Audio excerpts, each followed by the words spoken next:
पहुंच गई हूँ। ये पावन कुंड है जो कि नंद बाबा का जो महल था उससे पास में ही है।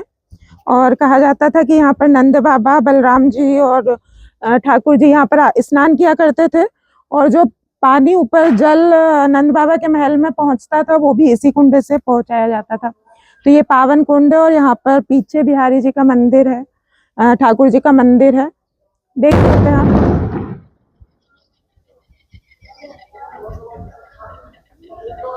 और ये जो कुंड आप देख रहे हैं, हम जितने भी सरोवर पे जा रहे हैं ये उसी टाइम के सरोवर हैं। और ये जो धरती है ये भूमि है, ब्रज भूमि है।